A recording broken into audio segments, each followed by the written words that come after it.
The first time I understood how easily a family can turn a living room into a courtroom. I was 32 and still smelling of old varnish from the chapel I'd been restoring that week. I'm a woman. A conservator by trade. The kind of person who spends hours with a cotton swab and a magnifying glass coaxing color back from cracked wood. Maybe that's why I believed families, like painted altars, could be repaired if you were patient and tender enough.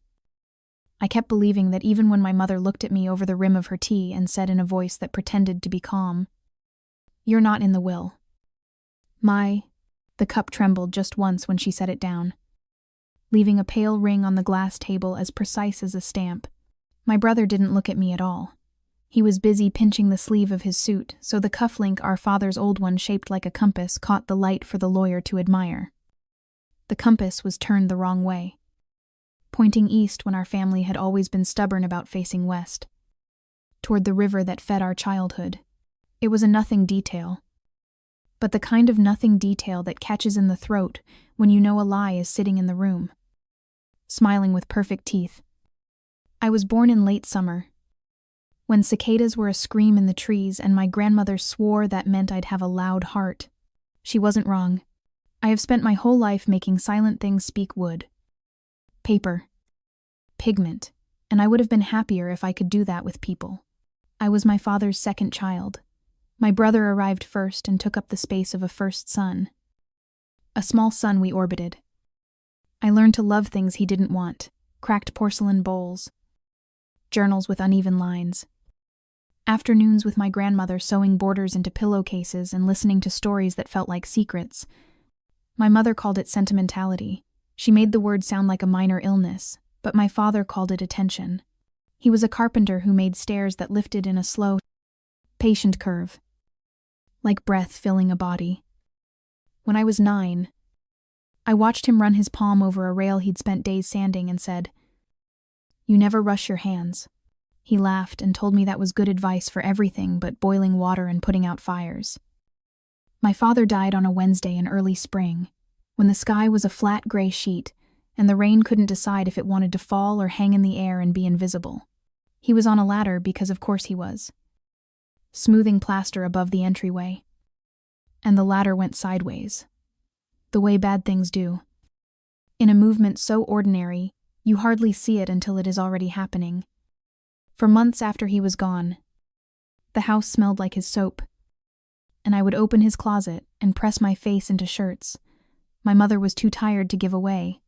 My brother took that compass and the watch and the big decisions. I took the notebooks where my father drew his ideas in pencil. Light marks like whispered plans. The notebooks were my inheritance. Though not, it turns out, the legal kind.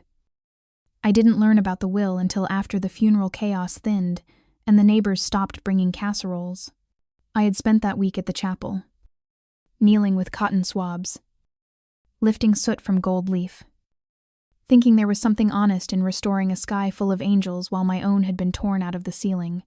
My mother called me home that Friday. She had arranged the dining chairs in a rigid line, as if we were waiting to be photographed, and the lawyer sat where my father always sat, head of the table, a place we'd kept empty since the night we brought home his ashes and set them in a porcelain jar with a painted mountain on it. No one touched the jar. Maybe that was our first sin. A shrine without a hand on it is a cold shrine, and cold shrines breed ghosts. It wasn't just that I was not in the will. It was how easily the absence was explained. Like I had missed a bus and should be more careful next time. The lawyer's voice was smooth in a way that tried too hard, and my brother's leg was jittering under the table with a boy's impatience. My mother's hands were folded in her lap. I remember that detail because her palm is crossed by a scar, so old it looks like a river on a map. She got it as a girl. My grandmother once told me, climbing a fence to bring a letter to someone who could not be seen standing at the gate.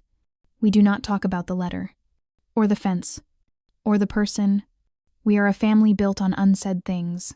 The load-bearing beams of our house are omissions. There's a peculiar, strangled feeling that comes when someone narrates your erasure in a tone meant for bedtime stories. He decided, the lawyer said, that the house and the land would pass to your mother. And then to your brother. He wanted to keep it in the line. He did not say what line. He did not need to. I was a daughter. A vein that doesn't carry the right blood for the old map of inheritance. There are provisions," he added quickly, glancing at me as if he'd remembered I had a mouth. "Wishes. Really. Regarding keepsakes. Personal items. Keepsake is a soft word used to hide a hard truth. It says, take the things that smell like him and leave the things that hold him." For a while, I thought the sharpest pain in that room was the injustice of it. But it wasn't. It was that my mother could look at me and say, "You're strong. Like strength is a meal. You can swallow instead of a door. You have to kick down." And expect me to nod because I had always nodded. I did nod. I still don't know if that was obedience or shock. After the lawyer left, my brother took a phone call in the yard and spoke loud enough for the hydrangeas to learn about interest rates. My mother went into the kitchen and ran water that never boiled. I stood alone in the room where we'd celebrated birthdays and losses and ordinary Tuesdays. On the sideboard was a frame of me at 17. Dirt on my cheeks. Grinning with a hammer in my hand. My father beside me with matching smudges. We were building the treehouse that summer, and I had learned to set nails with 3 clean strikes. The glass of the frame threw my reflection back at me in strips. A puzzle of a woman who once believed the word daughter was a shelter. Now it was a window I was pressed against. Fogging the glass with a breath no one wanted to hear. Humiliation is a private theater that opens its curtains in public places. Mine did not begin or end in that dining room. It bloomed later. In smaller spaces. Like mold after a flood. When I came by to help sort tools, my father's chisels hand-labeled with tape, because once, after a big job, one had walked away in somebody else's pocket. My brother joked about how the real heirlooms were not for sentimentalists. At a family dinner, my aunt extended me a plate and said in the false cheer voice reserved for strangers and children, "You'll make your own home somewhere lovely." I know. As if home were a choice on a menu, and not a place you carry in the palm of your hand until it suits someone to knock it out. Even the neighbors participated. One patted my arm and said, "At least you have your career." Like a plaster on a missing limb. I smiled so much that month, my jaw ached. And every night, alone in my apartment that smelled faintly of linseed oil and old paper, I let my face fall into my palms and tried to breathe without noise. Some griefs you want to keep quiet because the world treats noise like a request for its opinion. I'm not naive. I know the difference between what a law says and what a family should do. I know we sign papers because paper is the only language some truths will listen to. But I also know my father, meticulous as he was in wood and word, would not have omitted me from any future that had room for love. The signature at the bottom of the will, a strong, practiced line with a tiny hook at the end, like a fisherman's flourish, was familiar. Do familiar. Exactly familiar. And at 2 a.m, staring at a scan, I'd begged the lawyer's assistant to kindly allow me. For closure. I felt it a little itch of difference. My father's hook had always tilted left. This one tilted right. A summer ago, he had burned his dominant hand on a pot handle and spent 2 weeks signing with care. The hook softer. Shy. This hook was confident. My father's confidence lived in his hands. The man who signed this had never winced washing a plate off that month. Had never flexed fingers to settle pain. I am a conservator. I do not accuse with guesses. I examine. On Monday I brought the scan to my workbench as if it were any other wounded surface and set a lamp above it. Not too close. Not too bright. I felt absurd and disloyal, and also like I was finally touching the spine of the thing that had been gnawing inside me. Under magnification, ink is not a color but a path. My father's signature. In old letters I had from him, permission slips. Notes tucked into the lunch he made me. The deed transfer from the truck he bought, when his old one rattled like bones, was a path that hesitated then progressed. A shy gait that grew bolder in the last name. The signature on the will strutted from the start. The cross of the T cut too high. The second A in our surname was closed, when my father always left it open like a door. I told myself to stop, to respect the dead and the living, to accept what was decided, and build a life somewhere else. With other stairs to climb, other rails to smooth. But the more I tried to place the scan back in its folder, the more the air in my chest felt like wet wool. It wasn't just the house and land. It was the shape of the lie. This smooth-edged thing that fit so neatly into the cupboard of our family that I realized it had been measured for it all along. Where did it begin? With my brother's impatience, my mother's coldness, my father's silence about who gets the compass if he falls from a ladder on a Wednesday? Or did it begin earlier, long before I learned to tell gold leaf from dirt? When a girl with a new scar on her palm climbed a fence to bring a letter to someone she couldn't meet at the gate. What I am telling you now. I began telling myself, then there are secrets that sit in a house like extra chairs. You get used to walking around them until one day you trip and your shin blooms purple and you think, how long has that been there? In the days that followed, I started tracing the outlines of our extra chairs. My mother's sudden insistence on cash payments for the chapel donation she made in my father's name. My brother's new car arriving on the same day the account my father kept for emergencies was uncharacteristically emptied. The lawyer who had been a stranger until 6 weeks before the fall. I wasn't ready to say the word forgery out loud. The word itself feels like a blade. But I was ready to admit that what happened to me in that dining room was not a sad accident of paper. It was the first clean slice of a knife someone had been sharpening for years. I did not plan revenge. I planned truth. The two are cousins. And in families like mine, the cousin you invite determines who shows up for dessert.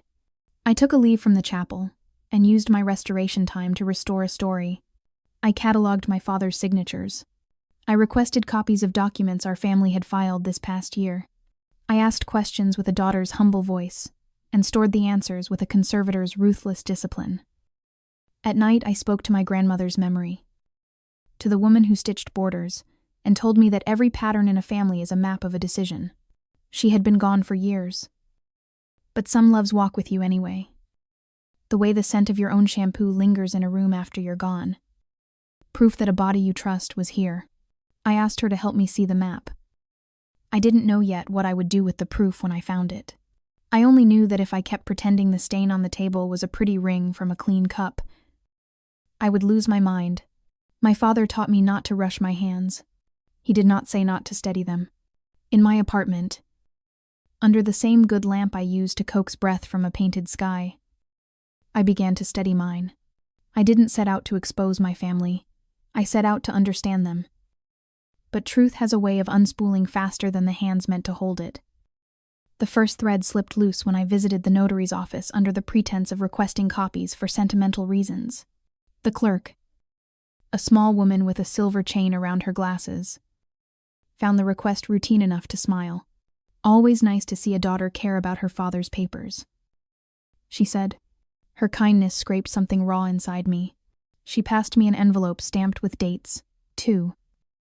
Actually, one from the week before his accident. Another, faint but visible beneath it, from the week after. I could tell because the ink bled differently. Darker, where fresh stamp ink had been pressed over an older impression. You can't fool someone who restores centuries-old manuscripts. Paper remembers pressure even when it forgets ink. That night, I sat on the floor with both versions spread in front of me. And for the first time I said the word aloud, forgery. It didn't echo.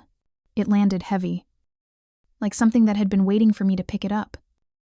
Once you say a word like that, your world rearranges. Every silence becomes a clue. Every kindness feels like a bribe. My brother's sudden interest in catching up. My mother's careful way of steering conversation toward moving on. They all carried a tremor I hadn't noticed before. I began spending my evenings in my father's old workshop, now emptied of his breath but still haunted by it. His chisels lined the wall like soldiers waiting for orders. The smell of cedar clung to the air. That room was a time capsule of him care. Discipline. An almost sacred respect for precision. The irony wasn't lost on me that this temple of authenticity had become my war room for uncovering deceit. I pulled out his notebooks again. Not for comfort this time, but for comparison. His handwriting, always even deliberate, had a rhythm I could recognize by touch. On one page, he'd once written a note to me. If someone changes the shape of your name, they're trying to change the shape of your worth. I'd thought it poetic nonsense when I was 16. Now it felt prophetic. It was around then that I stopped sleeping properly. I'd wake at 3 a.m, my thoughts flickering like a film reel on loop. The will. The hook of the signature.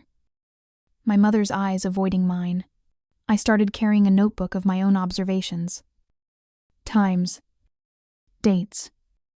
The way my brother's voice dropped when he talked about liquidating assets. Revenge was not yet a plan. It was a rhythm. A steady heartbeat under everything I did. The next tremor came courtesy of a phone call. Ms. Tran, the voice belonged to a bank manager. I vaguely remembered from the weeks following my father's accident. Apologies for the delay in processing your inquiry. But there seems to be confusion over the power of attorney forms. We wanted to confirm, did your father reissue them before his passing? My pulse stuttered. Reissue? Yes, the man said. There was a duplicate filed. Signed 2 days after his fall. It lists your brother as the sole decision-maker. Could you send me a copy? He hesitated. I'm afraid only the executor can request that. I hung up before he finished his polite refusal. My hand shaking. 2 days after his fall. He'd died instantly. The coroner's report said so. It was no longer a question of deceit. It was a timeline that didn't make sense. Someone had used his death as a window. And someone had trusted that I wouldn't look too closely through it. The next weekend, I drove back to the family home. My mother opened the door. Surprise, flickering across her face like a candle flame. You didn't call. I wanted to go through Dad's things. The personal ones. I said, you said I could keep some. Her mouth tightened. But she nodded. Of course. Just don't make a mess. The workshop was as I'd left it. Dust layering everything like memory turned physical. I began checking drawers. Not for tools, but for papers, scraps. Envois. Receipts. At the bottom of a filing cabinet, I found a folder marked Insurance. Inside, neatly clipped, was a series of correspondence between my father and a man named Win Partners, LLP. That name wasn't new. It was printed on the lawyer's card, the same lawyer who had read the will. The emails were dated 2 weeks before the accident. My father had written about amending the will to add me. His words were gentle but firm. Both my children should inherit the house equally. Mai has supported us as much as Min. Please update accordingly. The lawyer had replied. Of course. Sire will prepare the documents. I read those 2 lines over and over until the ink blurred. When I lifted my eyes, I caught my mother's reflection in the workshop glass, watching from the doorway. Her voice was quiet, but something in it trembled. You shouldn't dig into things that can't change. Why, I asked. Because the truth doesn't fix anything. It just ruins what's left. Did you know? She didn't answer. But the silence between us was too deliberate to be ignorance. That night, I drove back to my apartment through rain thick enough to feel alive. I replayed her tone, the guilt woven into it, and something inside me hardened into resolve. My father had believed in steady hands. Mine were finally steady. It took weeks to find the pattern emails, timestamps, transaction logs. My brother had transferred large sums into consulting accounts that led back to the same law firm. The will had been amended. But the updated version, mine, was quietly replaced after my father's death. And when I confronted the lawyer, pretending ignorance, his eyes gave away more than his words. Your father was confused near the end, he said. Rehearsed. Like he'd been waiting for this line. He wanted simplicity. Simplicity. I repeated, meaning erasing me. He smiled, that tight legal smile that hides behind confidentiality clauses. I'm sorry you feel that way. By then, I had enough to know how to wound, but not yet how to heal. I could ruin my brother publicly. I could take this to court, but I also knew the cost years of bitterness. Our father's name dragged through filings. Our family shattered beyond repair. I didn't want destruction. I wanted reckoning. The plan came to me one night while restoring a mural of the Last Judgment at the chapel. The archangel in the painting held a scale, gold leaf flaking from the edge. I realized revenge, done right, isn't a sword. It's a scale. You restore balance, not blood. So I began crafting the truth into something undeniable. I gathered proof of the altered will, the bank records, the forged signatures. But instead of sending them to court, I sent them to someone my brother valued even more, his business partner. The man whose investment relied on the illusion of our family's wealth. The fallout was surgical. The partner withdrew his capital pending clarification of ethical concerns. The law firm's reputation began to tremble under whispers of falsified documents. And my brother, brilliant, proud, perpetually untouchable, called me at midnight.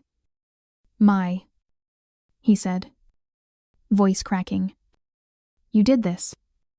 I did what you were too certain I couldn't. I replied, what do you want? I want the truth on paper. The real will. The one Dad signed. There was a long silence. And then I'll decide whether forgiveness is worth more than exposure. The next morning, an envelope arrived at my apartment. Inside was a single page my father's amended will. Unfiled but notarized. My name was there. Equal shares. No erasure. My brother's handwriting was faintly visible on the back. A small note. You win. Just don't destroy us. I should have felt triumph. Instead, I felt hollow. Maybe that's what revenge really costs the part of you that believed it would feel clean. Weeks passed. I returned the documents to the notary, who filed them legally this time. The scandal quieted. My mother called once. Her voice small. He's moving out for a while, she said. He says he can't stand the house. I wanted to say, neither can I, but I only asked, and you? I keep hearing your father's voice. She whispered. He said we must take care of both our children. I failed him. Grief is strange. It blooms even after the grave is sealed. I told her. Maybe this is how we start over, by admitting the rot before it spreads. She didn't answer. But she didn't hang up either. That silence, for once, felt like possibility. That night, I took the pearl-handled chisel from my father's workbench, the one he'd marked with my initials. I didn't keep it as proof or possession. I kept it because, in my hands, it was still honest. When dawn came, I opened the windows wide. The city smelled like wet earth. And for the first time in months, I could breathe. Some stains don't come out. They teach you to paint differently. I didn't celebrate the victory. There was nothing to toast. Only the quiet exhaustion of someone who had dug up a body and found her own reflection buried beside it. The papers were filed, the will corrected. My father's handwriting, genuine this time, had been authenticated and entered into public record. Justice, if you can call it that, had been served. But every night when I closed my eyes, I saw him on that ladder again, arms stretched, the air before the fall holding its breath. I used to imagine the fall itself was the worst part. Now I knew better, it was what came after the vultures that arrived dressed as family. And the way I learned that silence can be just another tool for theft. Winter slid into spring, and I returned to work, restoring another church, sealing saints, flaking into dust, hollows peeling off in strips. There's a rhythm to restoration, a patient dance between damage and care. You remove grime inch by inch until the colors breathe again. And only then do you realize what beauty was always there beneath the soot. Sometimes, while working, I caught myself thinking about my family like one of those murals' layers of false paint. Bad restorations. Each generation adding its own mistakes over the last, Maybe I had only scraped away what time had hidden. Maybe that's what truth really is. A kind of cleaning that hurts. It was on a Sunday afternoon when my mother called again. I hadn't heard her voice in months. "My," she said softly. "The magnolia tree has bloomed early this year." I hadn't thought about that tree in so long, the one my father planted when I was a child. Its roots had cracked the walkway. Its branches hung low enough to brush your hair if you stood beneath them. He used to tie wishes to it. I murmured, remembering the scraps of red paper fluttering in the summer air. "I found one still hanging," she said. "It was yours." "What did it say?" "That you wanted to build something that lasts." The silence that followed was too thick to fill. Then she whispered, "You did. You know, just not the way any of us expected." I drove down the next weekend. The house felt smaller somehow. Stripped of its grandeur, now that the air was no longer perfumed with pretense. My brother's old car was gone. My mother's garden had grown wild. As if relieved to be left alone, the magnolia tree stood tall by the gate. And sure enough, one piece of faded red paper still clung to a branch by a single thread. I reached for it carefully. The paper crumbling between my fingers. The ink had bled away, but I could still make out my handwriting uneven. Hopeful. Childish. Let things be whole. "Do you hate me?" my mother asked from behind me. "I don't know," I said honestly. "Some days. Maybe, but hate is heavy. I've carried enough." She nodded, her eyes wet. "I wanted to protect the family," she whispered, "but all I did was protect the lie." We stood there for a while, not speaking, listening to the low hum of bees in the garden. Forgiveness didn't arrive like lightning. It was slower, cautious, like sunlight filtering through stained glass. Inside, the house smelled faintly of old varnish, and my father's cedar. My mother showed me his tools. Still polished, though no one had used them. "He'd be proud of you," she said. "Would he?" I asked quietly. "He always said you were the one who could fix what others broke." The words hit somewhere deep. Maybe he'd meant furniture. Maybe he'd meant more. I stayed the night, sleeping in my old room. The ceiling still bore faint pencil lines from the treehouse design we once drew together. In the half-dark, I thought of my brother, of the way guilt must sound when it has no audience. The next morning, I found an envelope under the front door. No return name. Just my own, written across it in a familiar hand. Inside was a photo. Our family. Years ago. Laughing under the magnolia tree. On the back, a single sentence. "You were right to keep digging. I wasn't brave enough to stop you. No apology. No signature." Just that. But I knew who had sent it. And strangely, that was enough. Time. Like restoration. Doesn't erase damage. It teaches you how to live with the cracks. I returned to my studio that week and began a new project repairing a fractured statue of a Madonna whose hands had broken off decades ago.